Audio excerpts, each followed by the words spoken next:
Dans le même esprit qui a animé cette émission dès le début, nous restons pour faire le tour avec une femme et son univers. Tout à fait, Finafa, bonjour. Bonjour. Salutations à toutes celles qui sont sur le plateau et salutations à toutes les femmes d'avenir battantes de notre émission Fidèle à ce qu'on fait. Et justement, vous en parliez, nous recevons une femme aujourd'hui. Je vais dire, elle a l'allure studieuse, elle est cachée derrière des lunettes de femme curieuse.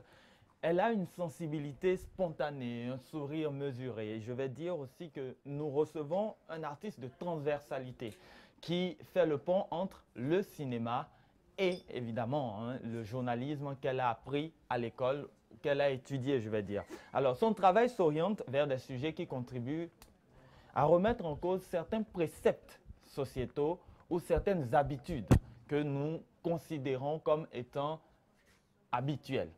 Voilà, donc nous recevons une femme dont le travail se porte sur le cinéma et qui vient nous parler également de son nouveau film.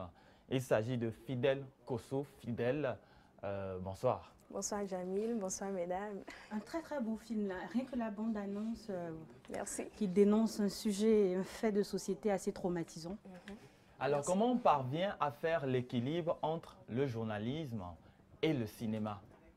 Alors, il faut déjà dire que j'ai suivi une formation de journaliste, mais dans mon école, les journalistes ont la possibilité d'apprendre à réaliser des documentaires. Et au cours de mon parcours, j'ai découvert que j'ai cette passion-là pour la réalisation documentaire.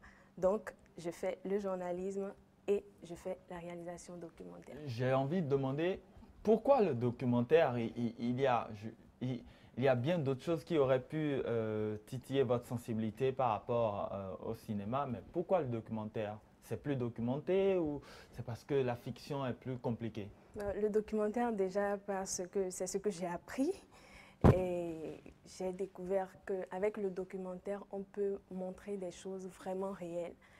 Donc, dès que j'ai commencé avec le documentaire, tout de suite j'ai aimé, je me suis dit, alors il faut continuer avec. Et justement, vous continuez très bien au point de représenter le Bénin à Clap-Ivoire, comme un grand festival de ce continent.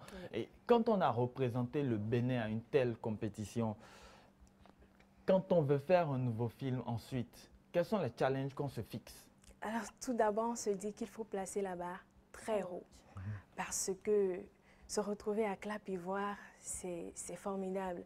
Rencontrer des réalisateurs également premiers dans leur pays et qui présentent des œuvres vraiment formidables. Alors, dès que j'ai quitté Clap-Ivoire, je me suis dit, mon nouveau film, il faut dire que j'avais déjà commencé, mais je me suis dit qu'il faut faire plus, qu'il faut fouiller plus et qu'il faut offrir un résultat de meilleure qualité.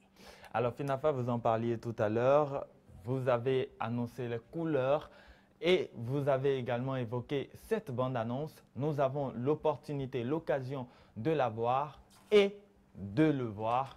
Je crois que grâce à la technique, nous allons découvrir la mort au coin de la rue. Manto vivi nyende uendo hun. Ma iviche gombo hen vivuche le doa wa me wendo hun. Ena biwe ko na gloda en kuma ji aklu no cho dan wa du mi le. Eyin le gbe me dio. Ani wa jomi do bon wa. J'ai failli être brûlé. Est-ce que la main qui a tué peut être plus forte que la main de Dieu? Oh bada bada. Alors, comment on arrive à sensibiliser des personnes qu'on ne touche pas vraiment sur ce genre de fléau? Alors, il faut dire déjà que ce sont les réalités qui sont présentées. Et les gens se retrouvent face à la réalité des faits, face à des choses auxquelles ils sont habitués. Et là, ils arrivent eux-mêmes à tirer leurs conclusions.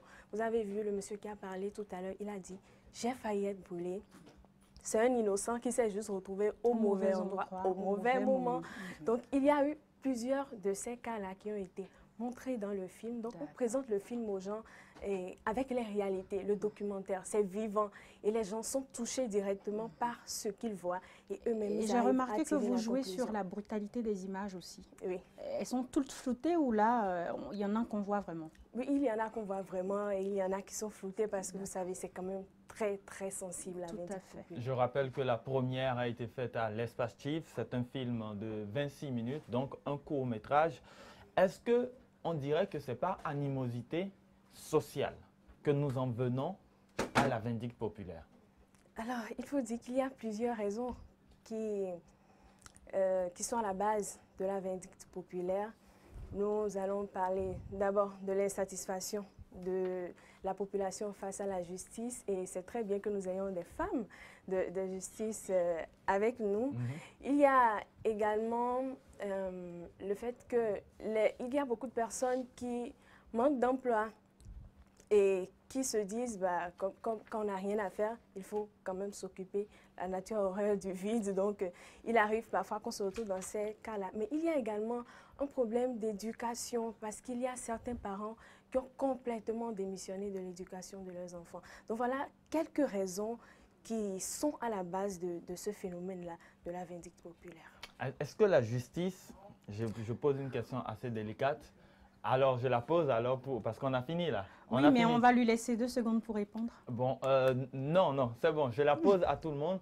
Est-ce que vous pensez que notre justice devrait davantage prendre en compte certains acquis spirituels de nos réalités pour faciliter la résolution autour de la question des vindictes populaires?